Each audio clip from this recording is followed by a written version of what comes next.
E aí, pessoal, espero que todos estejam bem. Vamos dar continuidade aos nossos assuntos aqui de Física 1. Hoje com um assunto muito importante para toda a cinemática, que é o assunto de vetores. Por que ele é tão importante? Ele é importante porque a partir do momento que a gente trata de grandezas vetoriais, é importante entender o conceito de vetores. E velocidade, aceleração e força são as principais, são grandezas vetoriais. E são as que a gente trabalha mais quando se trata de cinemática vetorial, que é inclusive o nome da nossa matéria. Sempre reforçando, qualquer dúvida vocês podem me contatar pelo WhatsApp, qualquer questão, viu? Não se sintam envergonhados. Ok. Primeiro, a gente precisa ter uma delimitação de quais tipos de grandezas físicas nós temos. Eu já falei um pouco disso na última aula. As grandezas físicas, elas se dividem em duas. Elas podem ser escalares quanto vetoriais. O que é uma grandeza escalar? Uma grandeza escalar é que necessita unicamente apenas do seu valor numérico. Como é com um exemplo disso? Um exemplo clássico disso é a massa. Qual é o meu peso, por exemplo? Eu digo 70 quilos. Eu não preciso dizer a direção, o sentido desse peso, ok? Dessa massa, na verdade. Peso é outra coisa. Nessa massa, eu não preciso dizer apenas o valor numérico dele, que no caso é o módulo dessa grandeza, é que é importante.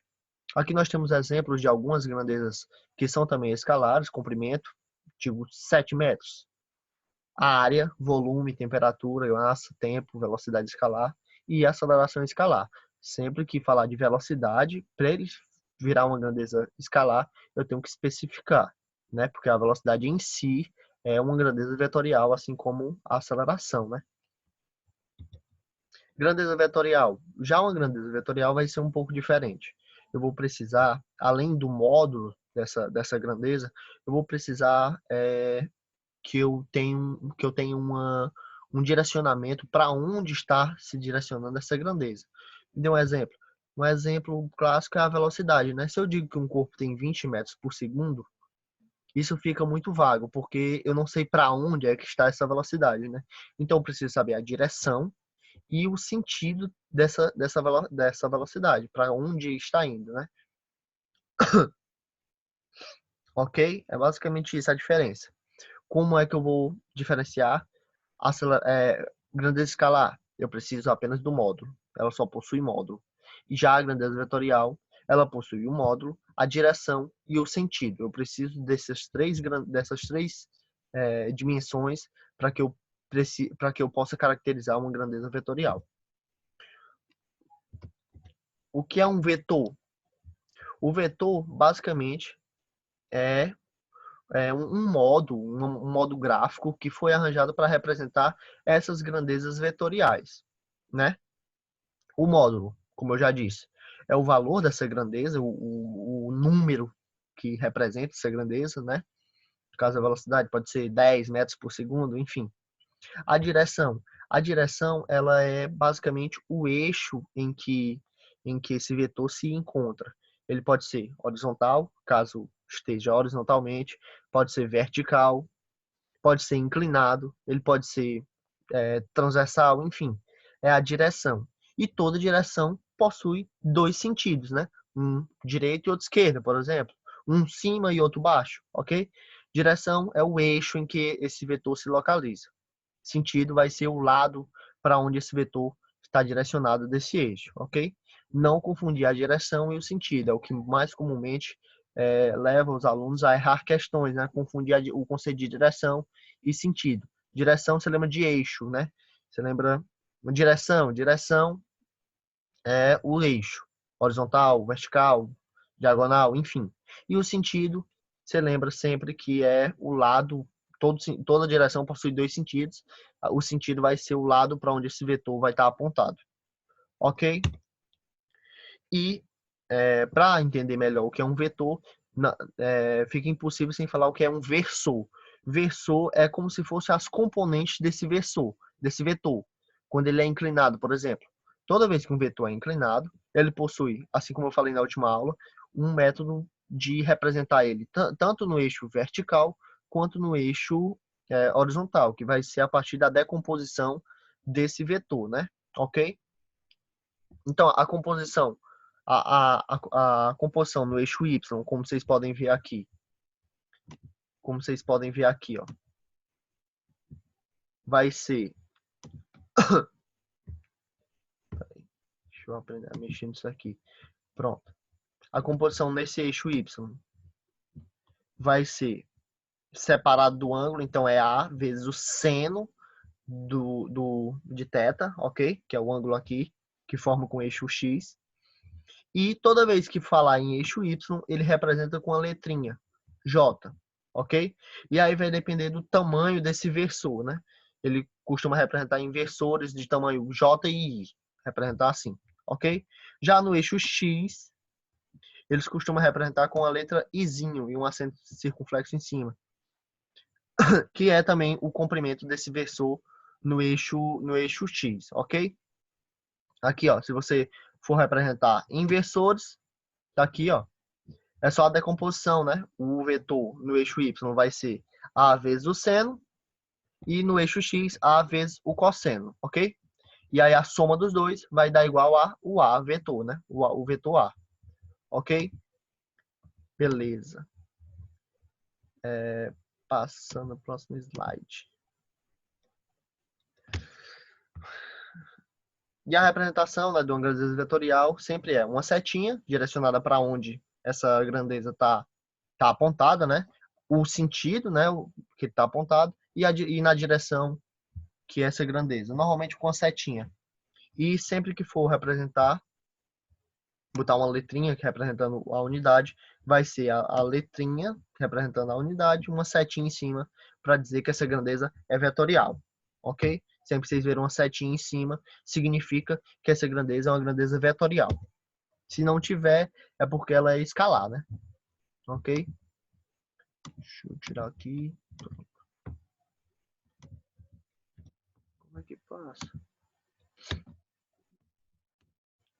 Pronto. Aí agora, como é que eu posso comparar dois vetores? Primeiro, se esses vetores forem iguais e eu tenho que avaliar para duas grandezas vetoriais serem iguais, eu preciso que as três dimensões deles sejam também iguais, né? Ok? Vetores iguais. Se vocês notarem aqui nessa primeira imagem, o A e o B possuem o mesmo tamanho. Então, posso dizer que o módulo deles é igual, né? A direção deles é a mesma, é horizontal. Então, dois pontos iguais. E o sentido, se você notar, também é igual. Os dois estão apontando para a direita. Então, eu posso dizer que o vetor A é igual ao vetor B, ok? Nesse caso, eu posso dizer. Já que em casos de oposição, né, quando um é o oposto do outro, vocês podem ver A, B e C. Aqui apareceu um terceiro vetor, C. Só que nesse caso é fácil notar que o tamanho deles é igual, né? Ou seja, o módulo é igual. A direção é igual, porque os três estão na horizontal, só que aqui nós temos uma diferença. O sentido de C está diferente, ele está para a esquerda, né? Então eu posso dizer que A e B são iguais, mas são iguais a menos C, né? Que é quando eu inverto o C, ok? Toda vez que tiver um menos na frente do C, é só uma inversão do sentido. O sinal negativo em um vetor significa que eu inverti o sentido desse vetor, ok? Basicamente é isso. Pronto, aí agora nós vamos entrar na parte das propriedades de soma, subtração, enfim, de vetores. Grandezas vetoriais também podem ser somadas assim como as escalares, ok? A soma de vetores, ela vai a partir de dois vetores ou mais, infinitos, achar um vetor resultante para todo o conjunto de vetores que eu tenho, ok? Isso vai funcionar como se eu substituísse todos os vetores por apenas um, que é o vetor resultante.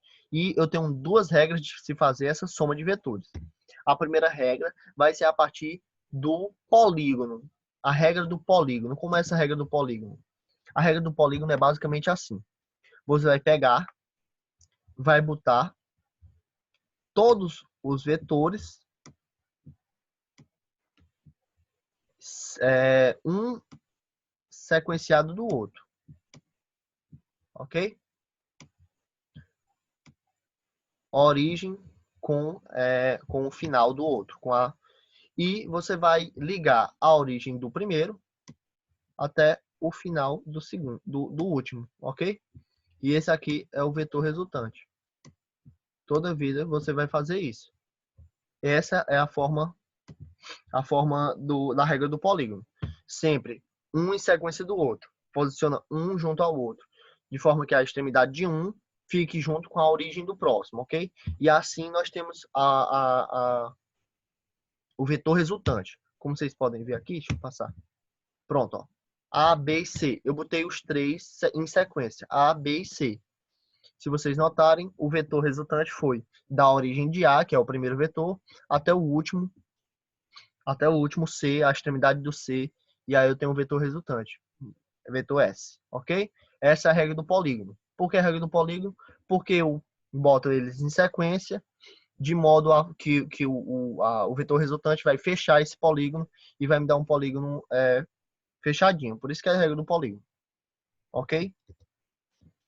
A outra regra vai ser a regra do paralelogramo, que funciona apenas quando eu tenho a soma de dois vetores. Como é que vai ser isso? No caso aqui, eu tenho o vetor A, aí, né? E o vetor B. Para fazer essa regra do paralelogramo, eu vou ter que posicioná-los diferente da regra do polígono.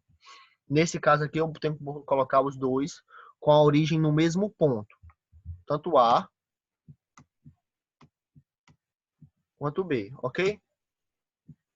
Estou fazendo desenho aqui só para representar, mas tem a imagem. Ok? Vocês vão botar eles com a origem no mesmo ponto. E após isso, vocês vão olhar o ângulo que é formado entre eles. Ok? Ó, aqui, ó. A e B. Pronto, eu coloquei os dois na mesma origem. Os dois com a origem no mesmo ponto.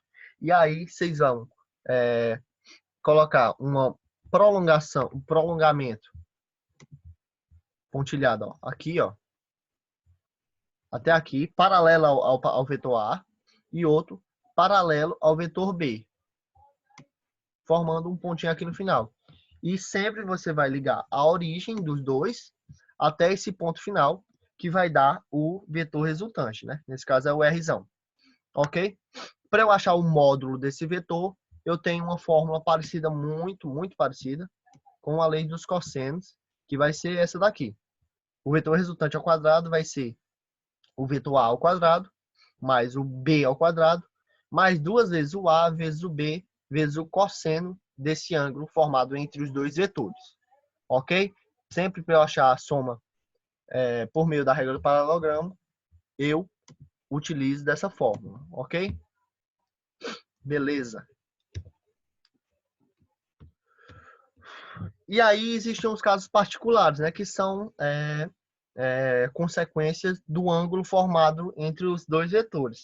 Se o A for zero, é fácil notar quanto é o cosseno de zero. Cosseno de zero é 1, né? É 1? Não, é 0, né? Cosseno de zero.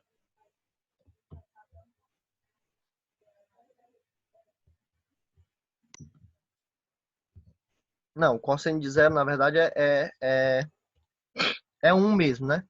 Só que quando vocês notarem, aqui, ó, vai ficar cosseno de A. Aqui, peraí. Cosseno de A vai ficar 1. E vai ficar A ao quadrado mais B ao quadrado mais 2AB. Que isso nada mais é do que aquele produto notável, né? Então vai ficar R ao quadrado,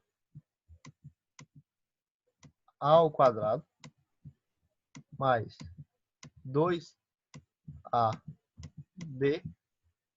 mais, não dá para entender muito bem, mais B ao quadrado. Que isso daqui é a mesma coisa que A mais B ao quadrado, ok?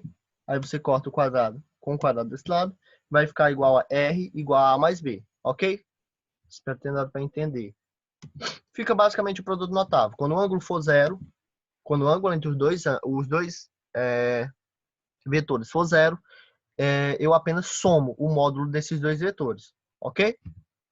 Já se o ângulo for 180, eu vou apenas inverter o vetor, né? Então, eu vou ter que o cosseno de 180 é menos 1. Então, vai ficar menos 2AB aqui, né? Quando vocês forem fazer.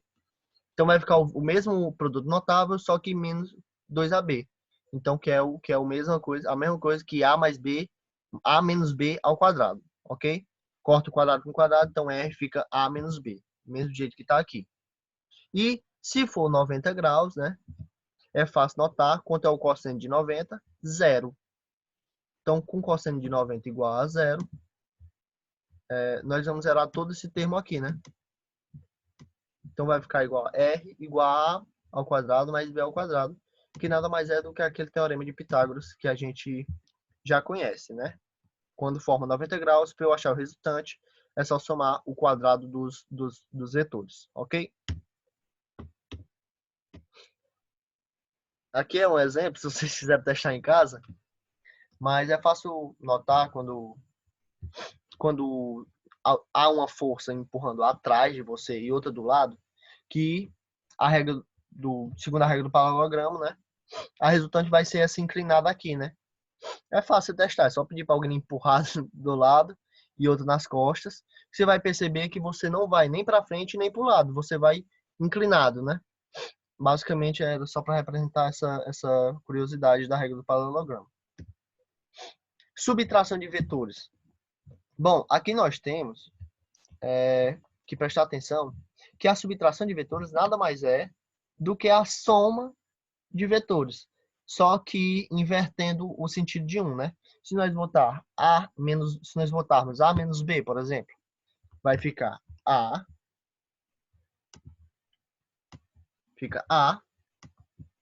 menos B. Isso é a mesma coisa que A mais ou menos B, né? Mais menos B, né? Então, isso aqui é a mesma coisa que somar o A com o vetor invertido de B, né? Então, por isso que o A, aqui na imagem, permanece para baixo, e o B, se vocês perceberem, ele inverte o sentido.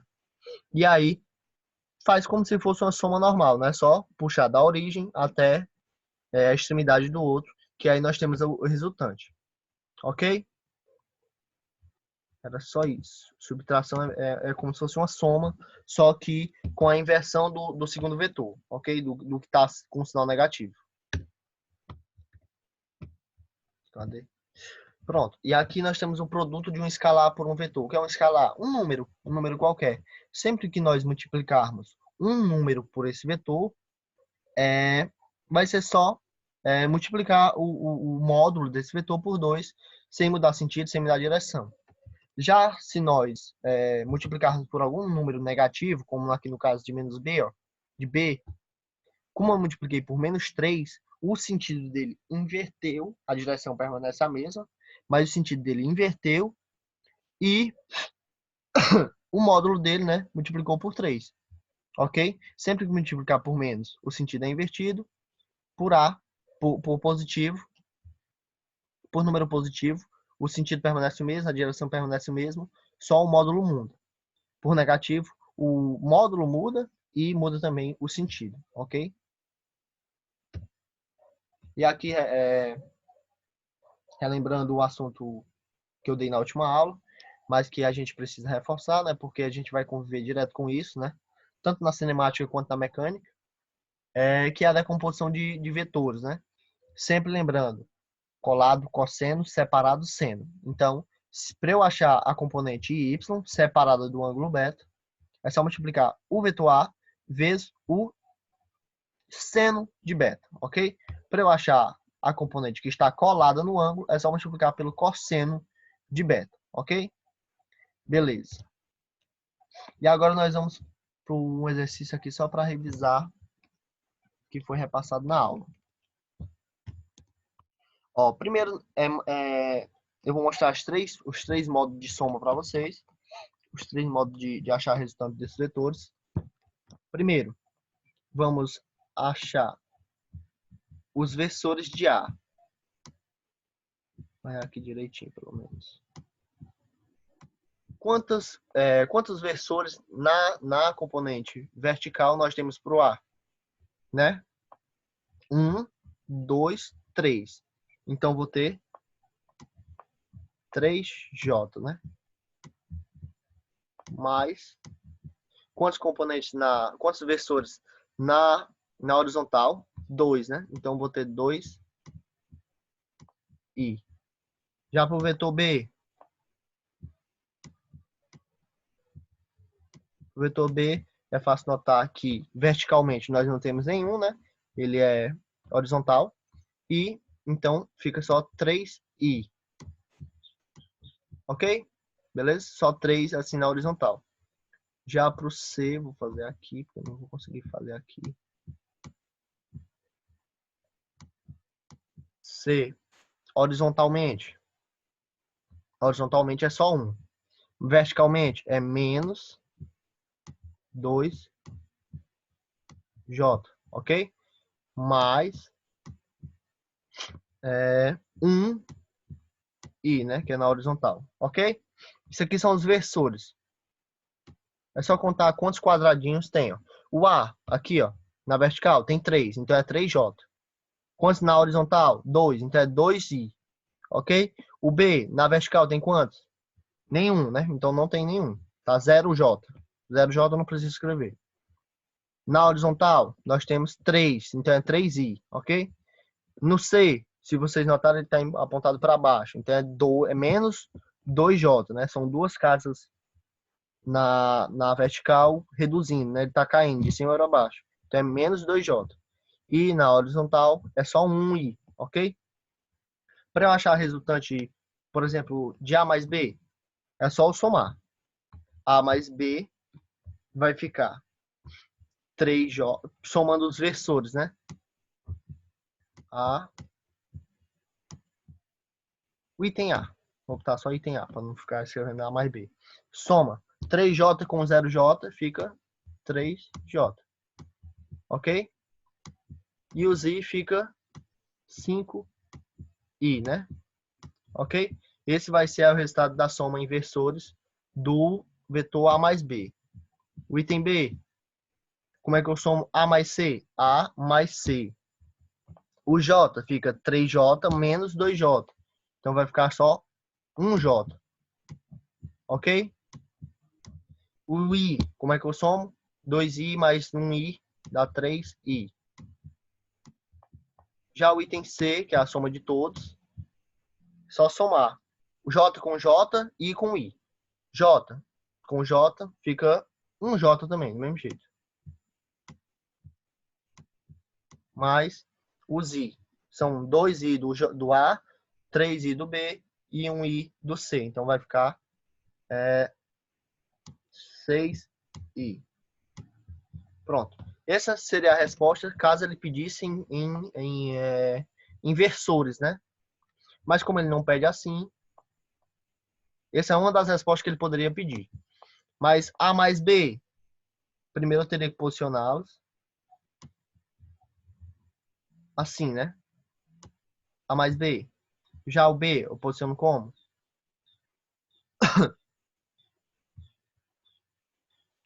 Em sequência, né?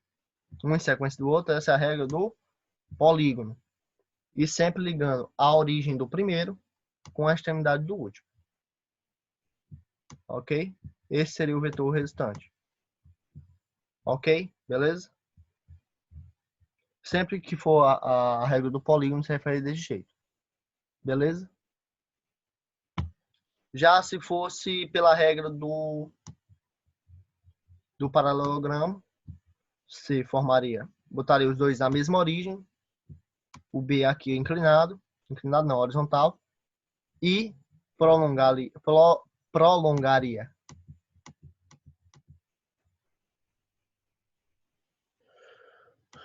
O B, ó, paralelo ao A, e outro prolongamento aqui, ó, paralelo ao B. E ligaria a origem até a junção dos prolongamentos. Daria a resultante aqui. Mesmo jeito. Ok? Essa é a regra do paralelogramo. Mostrando aqui para vocês. Só mas tem aqui o desenho. Ok? Toda vez que for somar, tem esses três modos. Pode ser tanto a regra do paralelogramo, a regra do polígono, e também ele pode pedir dar os versores dos vetores, e eu posso somar sempre a componente vertical, soma com a componente vertical, e a componente horizontal com a horizontal. Era isso, pessoal. Os exercícios dessa aula vão estar lá, eu vou mandar junto com essa aula lá pro Drive. Qualquer dúvida que vocês tiverem, é só me chamar, viu? Valeu!